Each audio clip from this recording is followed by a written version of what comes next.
Shri N Sreekumar, എങ്ങനെയാണ് മുഖ്യമന്ത്രിയുടെ കുടുംബം ഈ വിഴിഞ്ഞം സന്ദർശനത്തിനൊക്കെ എത്തുന്നത്? അതും ഔദ്യോഗിക പരിവേഷത്തിൽ മുഖ്യമന്ത്രിയുടെ കുടുംബത്തിന് എന്താണ് അവിടെ കാര്യമെന്ന് ശ്രീ രമേശ് ചെന്നിത്തല ഉൾപ്പെടെയുള്ള നേതാക്കൾ ചോദിക്കുകയുണ്ടായി. എങ്ങനെയാണ് കോൺഗ്രസ് ഈ വിഷയത്തെ കാണുന്നത്? നോക്കൂ നീലിമ, ഒരു വിവേകശാലിയായ ഭരണാധികാരി ചെയ്യാത്ത കാര്യമാണ് കേരള മുഖ്യമന്ത്രി ചെയ്തത്.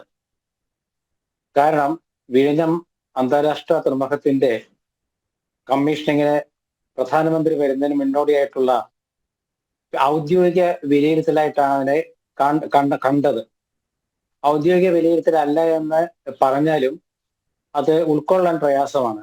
കാരണം മുഖ്യമന്ത്രിക്കും കുടുംബത്തിനും അവിടെ ഒരു സ്വകാര്യ സന്ദർശനം നടത്തി അത് അവിടുത്തെ കാര്യങ്ങളൊക്കെ മനസ്സിലാക്കുന്നതിൽ തെറ്റൊന്നുമില്ല.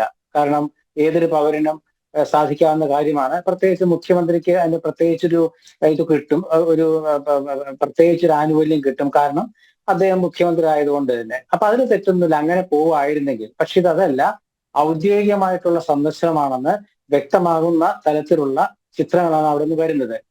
ഔദ്യോഗിക സന്ദർശനം എന്ന് പറയാൻ കാരണം മന്ത്രിമാരതിലുണ്ട്, മേയറുണ്ട്, സർക്കാർ ഉദ്യോഗസ്ഥന്മാരുണ്ട്, IAS ഉദ്യോഗസ്ഥരുണ്ട്. ഇത്രയും പേര് ഒരുമിച്ച് പോകണമെങ്കിൽ അത് ഔദ്യോഗികമായിട്ടുള്ള കാര്യമാണ്. സ്വകാര്യ സന്ദർശനത്തിന് ഇവരൊന്നും പോകേണ്ട കാര്യമില്ല, മുഖ്യമന്ത്രിയുടെ ഗൺമാന്മാർ മാത്രം പോയാൽ മതി. അപ്പൊ അത് ഔദ്യോഗികമായിട്ട് മാറിയിരിക്കുന്നു.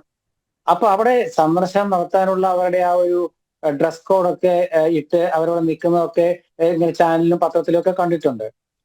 അത് അങ്ങനെ ഒരു സന്ദർശനം നടത്തി, എന്ത് ശരിപ്പോട്ടെ, അങ്ങനെ ഒരു സന്ദർശനം നടത്തി. കാരണം എന്താ, ഒരു കൗതുകത്തിന്റെ പേരിൽ കുടുംബാംഗങ്ങളെ കടൽ യാത്രക്കൊക്കെ കൊണ്ടുപോകുന്നു, ശരി. പക്ഷെ അത് കഴിഞ്ഞ് അവലോകന യോഗം നടക്കുമ്പോൾ മുഖ്യമന്ത്രി കുടുംബാംഗങ്ങളെ പങ്കെടുപ്പിച്ചത് തെറ്റാണ്. അത് തെറ്റാണ്. കാരണം അത് ഒരു ഗവൺമെന്റ് വിരുദ്ധ നടപടിയാണെന്നേ ഞാൻ പറയുള്ളൂ. കാരണം ഈ ഔദ്യോഗിക ചർച്ച നടക്കുന്നത് ഒരു രഹസ്യ സ്വഭാവം അതിനുണ്ട്. കാരണം പ്രധാനമന്ത്രിയുടെ സന്ദർശനമാണ്, സുരക്ഷാ പ്രശ്നങ്ങളുണ്ട്. അത് മാത്രമല്ല, ഒരു ഗവൺമെന്റ് സംവിധാനത്തിൽ ഒരു ചർച്ച നടക്കുമ്പോൾ ഭാര്യയും മകളും കൊച്ചുമക്കളും ഒന്നും പങ്കെടുക്കുന്നത് ശരിയല്ല. അത് കേരളത്തിൽ അങ്ങനെ നമ്മൾ കണ്ടിട്ടില്ല. ഒരുപാട് മുഖ്യമന്ത്രിമാർ കേരളം ഭരിച്ചിട്ടുണ്ട്, അവർക്കൊക്കെ കുടുംബങ്ങളും ഉണ്ടായിട്ടുണ്ട്.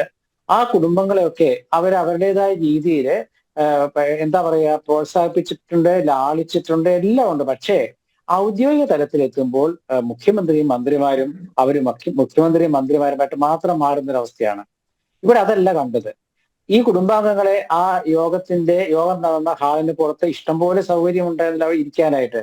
പക്ഷെ എന്തുകൊണ്ടാണ് കൂടെ കൂട്ടിയതെന്ന് ചോദിച്ചാല്, ഒരു പ്രധാനപ്പെട്ട കാര്യം നമ്മുടെ ഉദ്യോഗസ്ഥന്മാരുടെ ഒരു അടിമ മനോഭാവം കൂടിയാണ്. അല്ലെങ്കിൽ ഭയമുണ്ട്.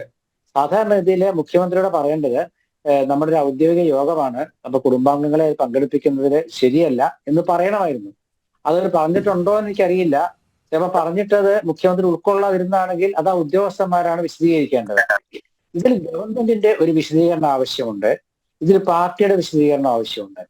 പാർട്ടിയുടെ വിശദീകരണം എന്താണ് നമ്മൾ ചോദിക്കുന്നതെന്ന് വെച്ചാല്, സാധാരണഗതിയിലെ CPM പോലെ ഒരു കമ്മ്യൂണിസ്റ്റ് പാർട്ടി ഒരിക്കലും ഇത്തരത്തിൽ കുടുംബവുമായി ബന്ധപ്പെട്ട് ചില വിവാദങ്ങൾ ചെന്ന് പെടാറില്ല.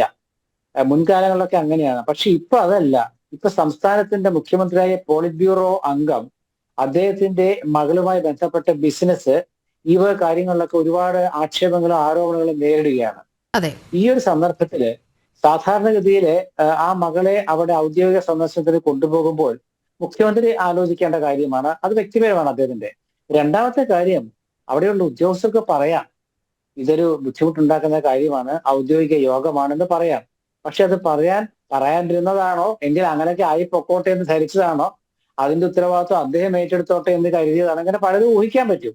എന്തായാലും അത് മോശമായി പോയി. അത് കേരളത്തിന്റെ ഒരു ഔദ്യോഗിക ഭരണതലത്തിൽ ഇത്തരത്തിലൊരു കുടുംബ യോഗത്തിലേക്ക് ഉദ്യോഗസ്ഥരെ വിളിച്ചു വരുത്തുക, അതിൽ മന്ത്രിമാരിരിക്കുന്ന മന്ത്രിമാർക്ക് പറയാമല്ലോ, സാർ ഇത് ശരിയല്ല, നമുക്കത് നാളെ നമ്മുടെ പാർട്ടിക്കും നമുക്ക് മോശം ഉണ്ടാക്കുന്ന ഒരു പ്രകടനമായി മാറും എന്ന് ഒരു മന്ത്രി, വാസവനും പറഞ്ഞില്ല. അവിടെ ഉണ്ടായിരുന്ന വാസവന് അത് കൃത്യമായിട്ട് കാണാം. വാസവനും പറഞ്ഞില്ല, ആർക്കും ഒരു താല്പര്യമില്ല. അതെ, വീണ ജോർജ് ഉണ്ട്. അപ്പൊ വീണ ജോർജ് ഒന്നും പറയില്ല, കാരണം അവരെ സംബന്ധിച്ചിടത്തോളം അവർക്ക് പാർട്ടിയുമായിട്ട് വലിയ പ്രവർത്തന പാരമ്പര്യം പരിചയമില്ല. പക്ഷെ വാസവന് പറയാമായിരുന്നു. സെക്രട്ടേറിയറ്റ് മെമ്പറും ജില്ലാ സെക്രട്ടറി, ചീഫ് സെക്രട്ടറിയും ഉണ്ടായിരുന്നു. ചീഫ് സെക്രട്ടറി കൂടി പങ്കെടുത്ത യോഗമാണത്. അതെ, അപ്പൊ അവര് ഇതിനൊക്കെ ഇതിന്റെ അവസാനത്തെ വാക്ക് എന്ന് പറയുന്ന ചീഫ് സെക്രട്ടറിയാണ്. കാരണം ഭരണത്തിൽ എക്സിക്യൂട്ടീവ് പവർ അദ്ദേഹമാണ്. അപ്പൊ അദ്ദേഹമാണ് പറയേണ്ടിയിരുന്നത്.